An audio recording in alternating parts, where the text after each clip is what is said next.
Assalamualaikum warahmatullahi wabarakatuh.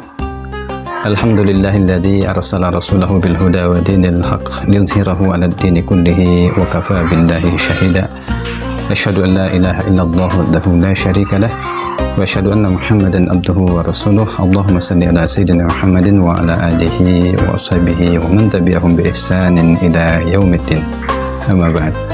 Para pemirsa yang budiman, alhamdulillah summa alhamdulillah, bulan suci Ramadan telah kita masuki. Ini merupakan karunia dan rahmat Allah Subhanahu wa Ta'ala yang patut kita syukuri dan bergembira atasnya.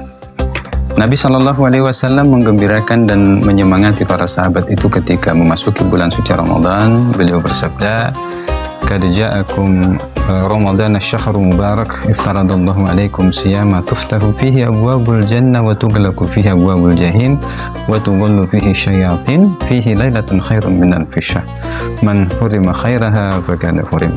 Sungguh telah datang kepada kalian Ramadan, bulan yang penuh berkah, di mana Allah menfardukan puasa, membuka pintu-pintu surga, menutup rapat-rapat pintu neraka, dan membelenggu daripada setan-setan. Dan di dalam bulan Ramadan ini ada satu malam yang kemuliaannya melebihi daripada 1000 bulan. Maka siapa saja yang tidak beroleh kebaikan atau keberkahan di dalam Ramadan itu, maka sungguh dia benar-benar orang yang tercegah, terhalang untuk mendapatkan kebaikan-kebaikannya. Nah, karena itulah ada komentar dari Imam Ibnu Rajab Al-Hambali mengatakan bahwa bagaimana mungkin seorang mukmin itu tidak bergembira dengan dibukanya pintu-pintu surga, dan bagaimana mungkin seorang yang dulu pernah berdosa dan ingin bertobat kepada Allah tidak bergembira dengan ditutupnya rapat-rapat pintu-pintu neraka, dan bagaimana mungkin bisa orang yang berakal itu tidak bergembira dengan dibelenggunya daripada setan-setan. Maka tentunya kita mestinya bergembira, apalagi ada satu malam yang kemuliaannya melebihi daripada 1000 bulan, yakni kalau kita beramal setara dengan 83 tahun lebih. Nah, ini merupakan nikmat karunia Allah serta rahmat Allah Subhanahu wa Ta'ala. Tentu kita patut untuk bergembira, apalagi di dalam bulan Ramadan ini diturunkannya Al-Quran. Ini merupakan karunia dan rahmat yang paling besar. Hal itu disebutkan oleh Allah Subhanahu wa Ta'ala dalam Quran surat Yunus ayat 58. Allah Subhanahu wa Ta'ala berfirman, "Qul bifadlillahi wa birahmatihi fabidzalika yafrahu huwa khairum mimma yajma'un." Katakanlah, dengan karunia dan rahmatnya hendaklah mereka itu bergembira. Itu lebih baik dibandingkan dengan apa yang mereka kumpulkan di dunia. Nah, jadi maksudnya adalah Al-Quran yang merupakan petunjuk dari Allah Subhanahu wa Ta'ala. Pada ayat sebelumnya, Quran surat Yunus ayat 57, Allah Subhanahu wa Ta'ala berfirman, "Ya ayyuhan nas, qad ja'akum mau'izatum mir rabbikum wa syifaa'un fis sudur wa hudaw wa rahmatul lil mu'minin." Wahai sekalian manusia, telah datang kepada kalian pelajaran dari Tuhan kalian. Ya. Dan sebagai penyembuh di dalam dada, obat sebagai syifa di dalam dada, ya, khususnya penyakit-penyakit hati, dan juga menjadi huda dan rahmat, petunjuk dan rahmat bagi orang-orang yang beriman. Nah, karena itu bulan Ramadan ini diturunkannya Al-Quran ini fungsinya adalah hudal linnas wa bayyinatin minal huda wal furqan, yaitu sebagai petunjuk bagi manusia, penjelasan akan petunjuk itu serta pembeda antara yang hak dan yang batil. Nah, karenanya Allah Subhanahu wa Ta'ala perintahkan kepada kita untuk mengikuti petunjuk itu, karena dengan mengikutinya maka kita tidak akan tersesat dan tidak akan celaka. Allah berfirman, "Fa imma ya'tiyannakum minni huda famanittaba'a hudaya fala yadillu wa la yashqa." Apabila datang kepada kalian petunjuk dariku, siapa saja yang mengikuti petunjuk maka tidak akan sesat dan tidak akan celaka.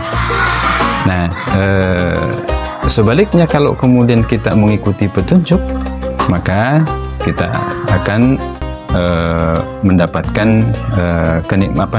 kebahagiaan, keberkahan dari Allah SWT. Tapi kalau kita berpaling dari petunjuk, apa yang terjadi? Yaitu maka kita akan mendapatkan kesengsaraan dunia maupun akhirat.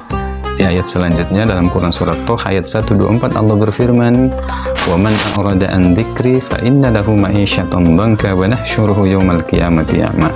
Barang siapa yang berpaling dariku, dari peringatanku yakni Al-Qur'an, berpaling dari Al-Quran, meninggalkan Quran, tidak menerapkan Al-Quran, tidak mengambilnya sebagai petunjuk, maka baginya kehidupan yang sempit di dunia dan di akhirat akan dikembalikan dalam keadaan buta.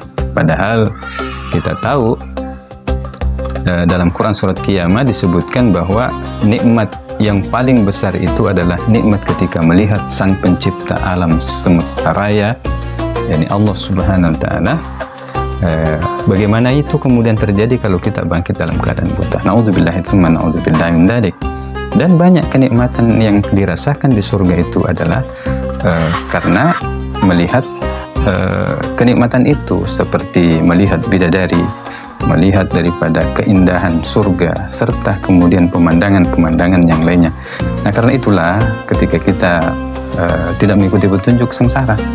Kita bisa melihatlah ketika satu umat itu kemudian beragama bukan karena sesuai dengan petunjuk yang benar, maka kemudian mereka mengalami kesengsaraan. Misalnya ada satu komunitas yang menyembah sapi misalkan, lalu sapi itu ketika kemudian sudah tidak produktif melahirkan susu, maka itu kemudian dilepas. Lalu kemudian apa yang terjadi? Maka itu menyebabkan dia masyarakatnya menjadi sangat terganggu. Bayangkan ada sekitar 5 juta ya dari sapi-sapi yang kemudian selama ini diagungkan, itu kemudian dilepas. Akibatnya apa yang terjadi? Banyak kecelakaan, terus kemudian menimbulkan kesengsaraan di tengah-tengah masyarakat. Nah, begitu juga kapitalisme hari ini, tidak kemudian mengikuti petunjuk, menyebabkan dunia mengalami kehancuran, pembunuhan di mana-mana untuk memaksakan keadaannya. Maka mereka melakukan berbagai intimidasi dan kemudian genosida dan mengeksploitasi daripada sebuah negara. Maka akhirnya kemudian manusia itu kemudian mengalami kesengsaraan. Nah, begitulah ketika kemudian tidak mengikuti petunjuk. Nah, karena itu sebagai wujud kegembiraan kita atas karunia dan rahmat Allah SWT ini, mestinya kita mengikuti petunjuk dengan menjalankannya, mengikutinya, mentaatinya. Maka itu akan menyebabkan keagungan, artinya mendapatkan keberuntungan yang besar. Man yuti'illah wa rasulahu faqad faza fawzan 'azima. Siapa yang mentaati Allah dan Rasulnya, maka mereka memperoleh keberuntungan yang besar. Nah, tentunya dalam hal ini diwujudkan dalam bentuk ketaatan yang dilakukan oleh individu, termasuk kemudian masyarakat, yakni menjadikan Quran itu sebagai pedoman dalam kehidupan bermasyarakat. Apatah lagi negara yang mengatur seluruh masyarakat itu, menjadikan Quran itu sebagai landasannya dalam mengatur kehidupan. Demikian, semoga Allah Subhanahu wa Ta'ala memberikan kepada kita taufik untuk mengambil Quran sebagai petunjuk. Hadanallahu wa iyyakum. Assalamualaikum warahmatullahi wabarakatuh.